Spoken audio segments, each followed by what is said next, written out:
Assalamualaikum warahmatullahi wabarakatuh. Alhamdulillahi rabbil alamin. Wa bihi nasta'in ila umuri dunia waddin. Para pencinta ilmu pengetahuan yang dirahmati oleh Allah Subhanahu wa taala, kajian kita tentang ilmu usul fikih, kita mencoba untuk melihat satu materi kajian dalam kaedah kebahasaan.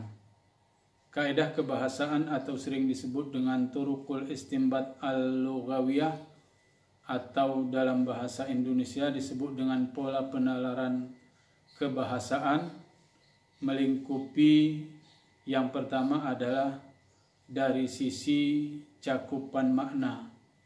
Arti dari sisi cakupan makna, ketika sebuah lafaz, ketika sebuah ungkapan yang diucapkan oleh si pembicara, apakah itu berupa dalil nas atau ungkapan keseharian seseorang, lalu kita dalam memaknai lafaz tersebut sejauh mana atau seluas mana makna daripada lafaz tersebut. Ketika orang mengatakan daun, maka seluas mana makna kata daun itu bisa kita pahami. Tentu tergantung kepada pengalaman kita, tergantung juga kepada ilmu yang kita miliki tentang daun tersebut. Itu adalah dari sisi cakupan makna. Sehingga ada lafaz yang umum, ada lafaz yang khusus, ada mutlak, ada muqayyad, dan selanjutnya. Kemudian yang kedua, bahwasanya lafaz bisa dimaknai dari sisi jelas atau tidak jelasnya makna. Dari sisi jelas tidak jelasnya makna juga ada beragam. Kalau kita bisa mengatakan ada dari sisi kejelasan makna itu ada yang disebut dengan zahir, ada nas, kemudian ada mufassar dan muhkam. Ini adalah tingkatan lafaz dari lafaz yang maknanya jelas sampai yang paling jelas. Kemudian ada lagi dari sisi ketidakjelasan disebut dengan khafi, kemudian muskil, kemudian lafaz mujmal dan mutasabih. Ini juga adalah tingkatan makna dari sisi ketidakjelasan sampai yang sangat tidak jelas. Kemudian yang ketiga adalah lafaz dalam atau makna lafaz dalam kalimat. Ini ketika kita membaca satu ayat Al-Quran, kita mengambil kesan apa yang sebenarnya ada di dalam ayat tersebut. Kita tidak lagi terikat dengan lafaz atau perkata dari sebuah ayat Al-Quran. Ini dibagi lagi kepada 4, yaitu ada dilalah yang disebut dengan dilalah ibarah, kemudian ada dilalah isyarah, kemudian ada dilalatun nas atau dilalatud dilalah, kemudian yang terakhir adalah dilalah al-iqtidah. Ini adalah pola penalaran yang bersifat bayani di dalam kajian usul fikih. Kita ingin mencoba satu contoh untuk memahami ayat Al-Quran dari sisi zahir dan nas dalam memaknai Al-Quran. Kata-kata zahir adalah suatu makna lafaz yang sebenarnya mudah dipahami. Namun ketika dikaji, ketika digali, ketika dipahami lebih jauh, maka ditemukan bukan itu makna yang sebenarnya. Itu adalah makna zahir. Kemudian makna nas adalah makna sebuah lafaz yang jelas. Begitu kita baca, langsung kita pahami, dan yang kita pahami itu adalah makna yang sebenarnya. Allah Subhanahu wa taala berfirman di dalam Al-Quran, kita coba nanti memahami makna ayat ini dari sisi zahir dan nas sebagaimana kami sebutkan. A'udzubillahi minasyaitonirrajim. Bismillahirrahmanirrahim. Wa in khiftum alla taqsitu fil yatama fankahu ma tabalakum minan nisa'i mathna wa thulasa wa ruba' fa in khiftum alla ta'dilu fawahidah. Shadaqallahul azim. Di kalangan kita kaum muslimin, para pengkaji, ayat ini mungkin sangat populer. Ketika dibacakan, orang langsung memahami. Dan sering kami bertanya kepada para mahasiswa, begitu kami tulis ayat ini di papan tulis, dengan ungkapan seperti yang kami sebut tadi, wa in khiftum alla taqsitu fil yatama fankihu ma tabalakum minan nisa masna wa sulasa wa ruba'. Lalu kami bertanya kepada mereka, ayat ini tentang apa? Itu biasa pertanyaan yang kita mulai. Secara keseluruhan mereka mengatakan bahwasanya ayat ini adalah berhubungan dengan ayat atau dengan perkawinan, khusus lagi tentang poligami, yaitu kebolehan seorang suami mempunyai istri lebih dari satu. Atau orang atau mahasiswa langsung menjawab, ayat ini adalah ayat tentang poligami. Ya, pertama kita tidak mengatakan salah apa yang dikatakan oleh mereka. Tetapi ketika kita tanya, apakah Anda yakin ayat ini sebenarnya adalah ayat yang sebenarnya bertujuan untuk memerintah atau menyuruh seseorang untuk melakukan poligami? Betul, kalau kita kaji perlafaz dari ayat Al-Quran ini, terlebih kita ambil di tengah ayat fankihu, dan ini yang paling populer, fankihu ma tabalakum minan nisa mathna wa sulasa wa ruba'. Ayat ini, potongan ini betul menyuruh, fi'il amar. Orang sebahagian mengatakan sampai kepada al-amru, al-aslu fil amri lil wujub. Artinya mengatakan bahwasanya perintah itu adalah menunjukkan kepada wajib. Sehingga orang mempunyai kesan, sebahagian orang mengatakan bila Anda tidak mengamalkan ayat tersebut, bila Anda menolak ayat tersebut, Anda adalah termasuk orang yang tidak beriman atau tidak mematuhi apa yang diperintah oleh Allah Subhanahu wa taala. Sehingga sebahagian orang berpersepsi kita harus melakukan itu, mengikuti perintah yang seperti itu.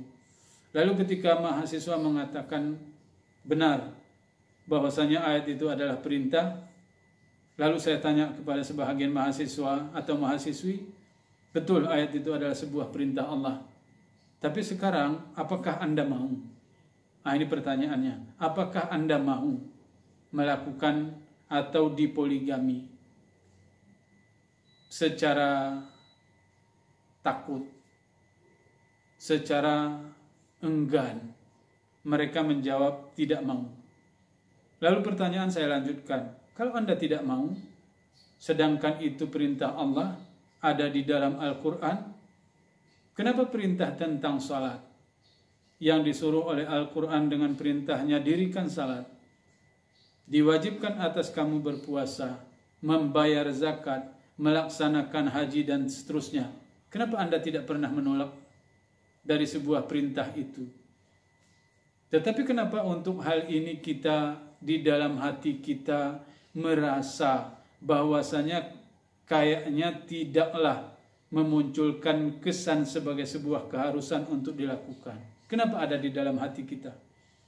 Apakah bacaan kita salah atau sebenarnya pemahaman kita yang belum tepat terhadap ayat tersebut? Ketika kita memahami makna ayat ini adalah perkawinan yang berhubungan dengan poligami dalam ilmu usul fikih, maka pemahaman kita adalah pada tingkatan zahir nas. Artinya apa yang kita baca mudah kita paham. Ayat itu adalah berhubungan dengan poligami. Tetapi bila kita kaji, bila kita baca riwayat, bagaimana asal usul turunnya ayat tersebut, tentu kita tidak bisa menghilangkan kesan dari awal ayat tadi. Wa in khiftum alla taqsitu fil yatama. Maka jika kamu takut tidak dapat berlaku adil, fa in khiftum alla taqsitu fil yatama, jika kamu takut tidak dapat berlaku adil terhadap anak yatim, fankihu ma tabalakum minan nisa masna wa sulasa wa ruba. Di ayat pertama tadi ada sebuah penekanan. Kalau kamu takut tidak dapat berlaku adil terhadap anak yatim, Allah katakan mendingan, lebih baik nikahi wanita biasa yang kamu sukai 2, 3, 4. Ini adalah sebuah perbandingan menikahi seorang anak yatim yang mengharap kasih sayang, yang mengharapkan kecintaan dari orang yang menikahinya. Bila itu tidak bisa atau tidak sanggup kita berikan, maka berbanding lebih bagus menikahi wanita-wanita biasa yang kita senangi itu 2, 3, 4. Kalau toh juga dengan wanita biasa itu 4 orang kita tidak sanggup berlaku adil, maka fawahidah. Wa in khiftum alla ta'dilu fawahidah. Maka ketika kita tidak sanggup juga berlaku adil terhadap wanita yang biasa, tidak sanggup kita memberi kasih sayang, kita tidak sanggup berlaku adil, fawahidah, maka nikahi seorang saja. Ini adalah kesan dari ayat ini tadi.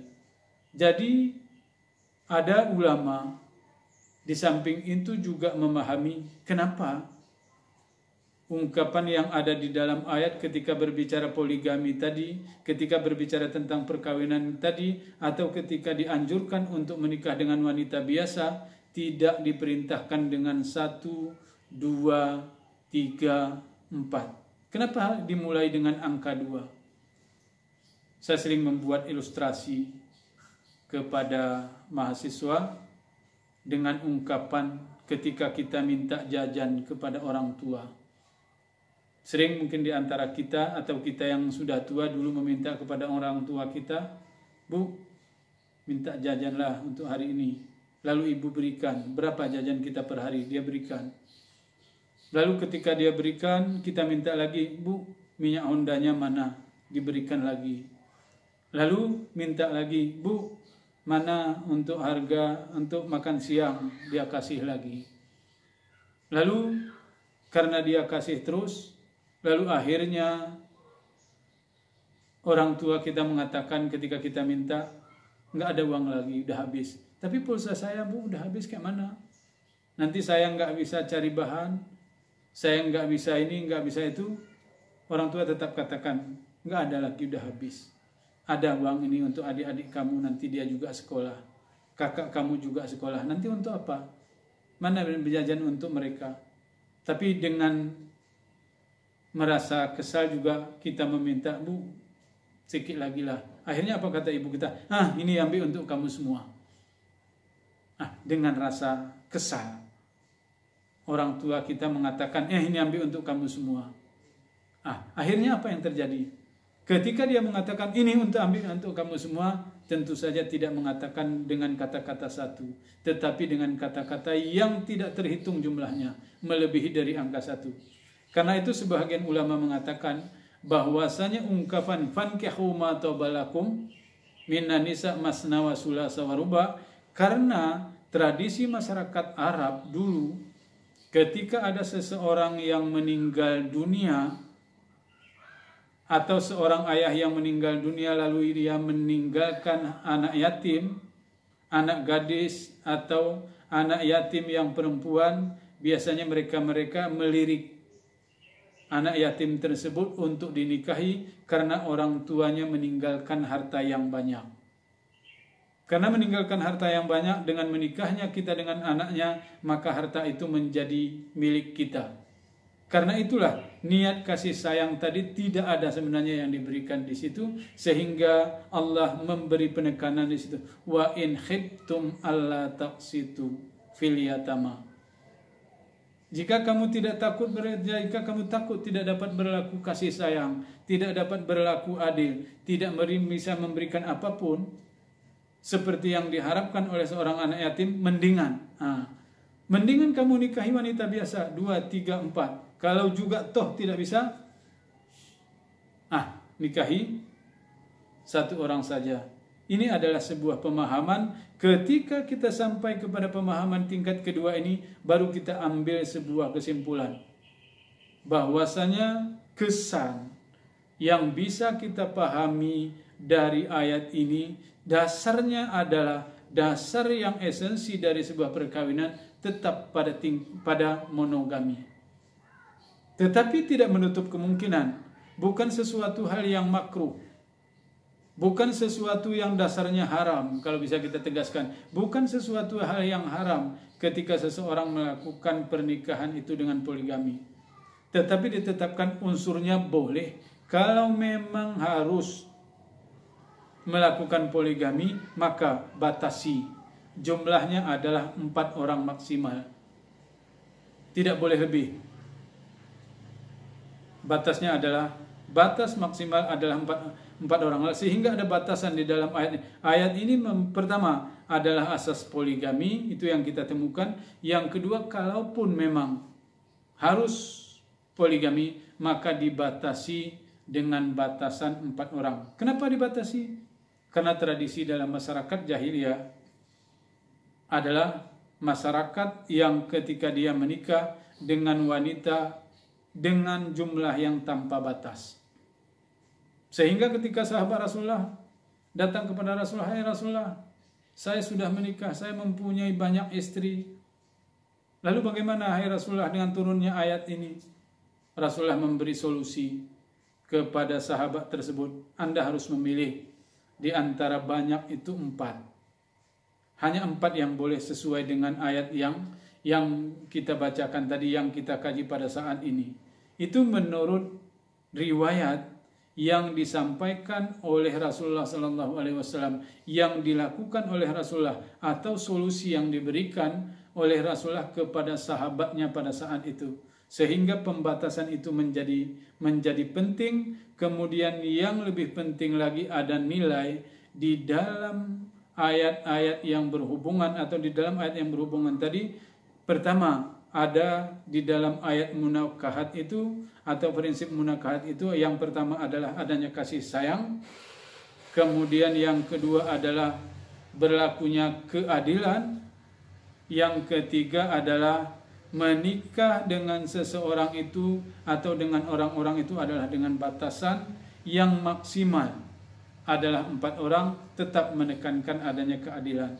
Ini adalah kesan yang kita ambil dari ayat tersebut, sehingga dalam makna zahir ayat tersebut adalah kita bisa katakan ayat tersebut, oh itu adalah ayat tentang poligami. Tetapi ketika kita kaji ulang, ketika kita teliti kenapa ayat itu diturunkan, kenapa ayat itu berbicara seperti itu dengan mengumumkakan kata-kata yang dimulai dari angka 2, 3, 4. Ini memunculkan rasa di dalam diri kita. Ketika seseorang kita katakan, Anda percaya bahwasanya itu adalah ayat Allah. Tetapi apakah Anda mau? Adakah ada rasa di dalam diri Anda ketika Anda dikatakan ini, Anda merasa senang atau merasa apa? Kebanyakan dari mereka-mereka yang akan dipoligami merasa di dalam dirinya adalah sebuah keberatan. Lalu apa masalahnya? Di satu sisi adalah perintah Allah, di sisi lain ada rasa keberatan. Tentu di antara perintah dan rasa keberatan ini ada hal di dalamnya yang harus kita pahami, yang harus kita munculkan ke permukaan sebagai sebuah nilai dari sebuah pemahaman atau dari sebuah keinginan dari Allah Subhanahu wa taala yang selalu kita cari terus, kita gali terus, karena tugas kita sebagai ilmuwan adalah istimbatul ahkam, adalah mendeduksikan hukum, mengeluarkan hukum dari ayat tersebut, sehingga bagaimana hukum-hukum ini kita tempelkan, kita lekatkan kepada perbuatan-perbuatan orang-orang mukallaf, sehingga memunculkan rasa ketenangan. Kenapa? Karena beramal dengan dalil nas, karena kita memberi pemahaman terhadap dalil nas, sehingga kita lakukan dan kita sendiri mampu untuk melakukan hal tersebut. Para pencinta ilmu pengetahuan yang dirahmati oleh Allah Subhanahu wa taala, mudah-mudahan kajian singkat ini memberi manfaat, memberi pengetahuan kepada kita, sehingga kita tetap kokoh dalam beriman, kokoh dalam berbuat, kokoh dalam bertindak, apapun yang kita lakukan karena didasari oleh dalil nas dan pemahaman kita terhadap dalil nas tersebut. Kami akhiri, wabillahi taufiq wal hidayah. Assalamualaikum warahmatullahi wabarakatuh.